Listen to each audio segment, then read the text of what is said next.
Hello everyone, welcome to the video. और आज के इस वीडियो में हम करेंगे कॉम्प्लेक्स नंबर का ये वाला क्वेश्चन। तो ये क्वेश्चन हम ग्राफिकल वे में सॉल्व करने की कोशिश करेंगे। तो यहाँ पे दिया क्या है, मेरे को दिया है mod of z minus 25 iota is smaller than equals 15। हमें क्या कह रहा है कि मॉड z जहाँ मिनिमम हो वो हमें निकालना है। क्या निकालना है हमें? जहाँ पे मॉड z मिनिमम हो तो वो हमें z निकालना है। ठीक है, यानी कि वो हमें कॉम्प्लेक्स नंबर निकालना है। इसी तरीके से दूसरा हमें पार्ट दिया है कि मोड z जहाँ पे मैक्सिमम हो हमें वो z यानी कि कॉम्प्लेक्स नंबर निकालना है। तो एट का मतलब यही है कि हमें वो कौन सा पॉइंट है, या कह सकते हैं कौन सा कॉम्प्लेक्स नंबर है जहाँ पे मोड z मैक्सिमम है या मोड z मिनिमम है। तो ये दोनों पॉइंट्स हमें निकालने हैं। तो मैं इसको पहले एक कॉन्सेप्ट समझाने की कोशिश करता हूँ कि जब भी हमें मोड z दिया हो तो उसका मतलब होता है डिस्टेंस।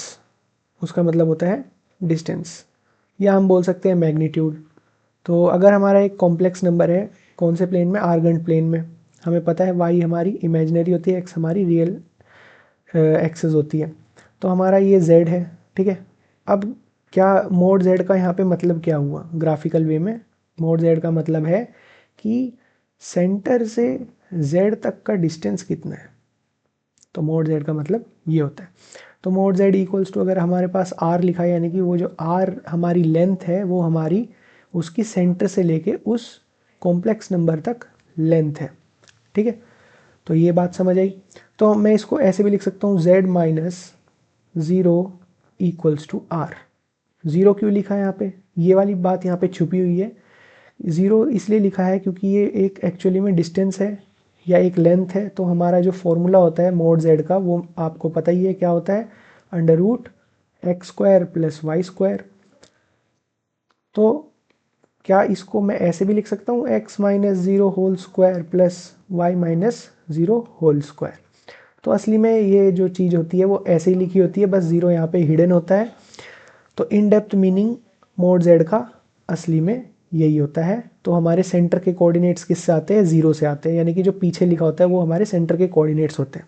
तो इसी हिसाब से हमारा, अगर मेरे पास z माइनस जेड नॉट लिखा है मोड में और इक्वल्स टू r लिखा है, तो इसका ग्राफिकल रिप्रेजेंटेशन कुछ इस तरीके से होगा कि ये हमारा आर्गेंट प्लेन है और यहाँ पे कहीं पे z नॉट है जो कि हमारा इस बार सेंटर की तरह काम करेगा क्योंकि हमारे z नॉट पीछे लिखा है ज़ीरो की तरह, और हमारा z हमारा यहाँ पे है। तो ये वाला डिस्टेंस हमें कहा गया है z minus z not equals to r. तो ये हमारा लेंथ कितनी है? r है। तो इसी तरीके से अब क्योंकि हमारा z नॉट हमारा सेंटर बन चुका है और ये r डिस्टेंस है, तो z मेरा कहाँ से कहाँ पे हो सकता है? हमारे z का जो पाथ हो सकता है वो एक सर्कल हो सकता है, यानी कि z मेरा कहीं इस सर्कल पे कहीं पे भी लाई कर सकता है क्योंकि यहाँ से यहाँ तक की लेंथ भी कितनी होगी? r ही होगी। तो z का जो हमारा लोकस यानी कि पाथ जो बन के आया वो हमारा एक सर्कल बन के आया है। ठीक है, तो इस क्वेश्चन को समझते हैं। अब इसमें क्या दे रखा है, पहले मैं पेज थोड़ा डाउन कर लेता हूँ और नीचे चलते हैं। z माइनस 25 आयोटा लिखा है, स्मॉलर देन इक्वल्स टू 15। यहाँ पे लिखा है mode of z minus 25 iota smaller than equals 15। ठीक है, तो इसका क्या मतलब होगा? 25 आयोटा जो है वो मेरा किसको रिप्रेजेंट करेगा? वो मेरा सेंटर को रिप्रेजेंट करेगा। तो मेरा सेंटर कहीं पे 25 आयोटा लिखा है, इसका मतलब वो मेरा वाई एक्सिस पे लाई कर रहा है। ठीक है, वाई एक्सिस पे क्यों लाई कर रहा है? क्योंकि हमारा सिर्फ यहाँ पे कॉम्प्लेक्स नंबर में z हमारा क्या होता है? x प्लस आयोटा वाई होता है, और x हमारा इमेजिनरी पार्ट होता है और y हमारा x हमारा रियल पार्ट होता है और y हमारा इमेजिनरी पार्ट होता है। तो सिर्फ यहाँ पे 25 आयोटा दे रखा है, यानी कि इमेजिनरी पार्ट ही हमारा प्रेजेंट है। तो इसका मतलब हमारा जो 25 आयोटा है वो कहीं y एक्सिस पे ही लाई कर रहा है। x यहाँ पे 0 है, तो ये पॉइंट्स क्या बन के आ गए? 0,25। तो ये मेरे सेंटर के पॉइंट हो गए। और मेरा z जो है वो कहाँ पे लाई कर सकता है? वो मेरा कहीं पे भी लाई कर सकता है, यहाँ पे लाई कर सकता है या यहाँ पे लाई कर सकता है, लेकिन इसकी लेंथ कितनी होगी? वो होगी 15। वो कितनी होगी? 15। तो मेरा ये एक सर्कल बन के आ जाएगा कुछ इस तरीके से। ठीक है, जहाँ पे z लाई कर सकता है। तो मेरे को कह रहा है, अब क्वेश्चन में दिया था कि देखो ध्यान से, मोड z मिनिमम।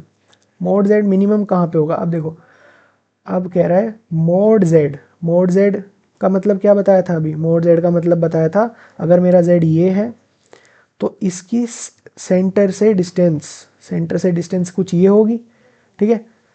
तो क्या ये मिनिमम है? नहीं।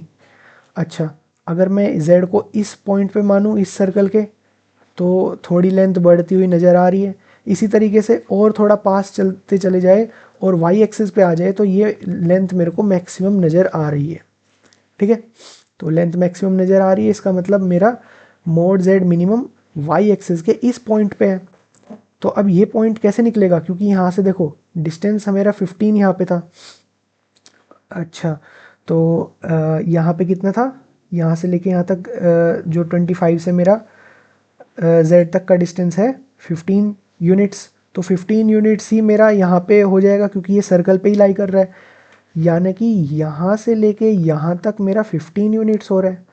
तो मैं इसको 25 में 15 यूनिट्स और प्लस कर दूंगा, और क्योंकि x तो मेरा ज़ीरो ही रहेगा, तो क्या ये मेरा 25 में 15 डायरेक्ट ऐड करके मेरा आंसर 40 आ गया, ठीक है। y एक्सिस तो मिल गई, यानी कि 40 आयोटा तो हमें मिल गया, और x एक्सिस यहाँ पे क्या है? 0 है। तो मेरे कोऑर्डिनेट्स क्या मिल गए? 0,40। तो यहाँ पे मेरी मोड z जो है मेरा मैक्सिमम है। और इसी तरीके से आपको समझ आ गया होगा कि जो मोड z है मेरा कहाँ पे मिनिमम होगा? मोड z मेरा इस पॉइंट पे, यानी कि नीचे वाले पॉइंट पे, यहाँ से यहाँ तक, यानी कि सेंटर से मेरी जो डिस्टेंस है वो मेरी यहाँ पे मिनिमम होगी, ठीक है। तो यहाँ पे मिनिमम होगी, यानी कि 25 से मेरा 15 सेंटीमीटर नीचे जाएगा। 25 से मेरा 15 सेंटीमीटर नीचे गया तो कितनी वैल्यू आई? 25 माइनस 15, तो मेरी आई वैल्यू 10। तो 10 आयोटा मेरे को यहाँ पे पॉइंट मिल चुका है, या हम कह सकते हैं कॉम्प्लेक्स नंबर मेरा मिल चुका है, जहाँ पे मोड z मिनिमम मेरा कहाँ पे होगा? मेरा 10 आयोटा पे होगा, और मोड z मेरा मैक्सिमम कहाँ होगा? 40 आयोटा पे होगा। आई होप आपको ये कॉन्सेप्ट समझ आया होगा। Thank you for watching the video. मिलते हैं नेक्स्ट वीडियो में।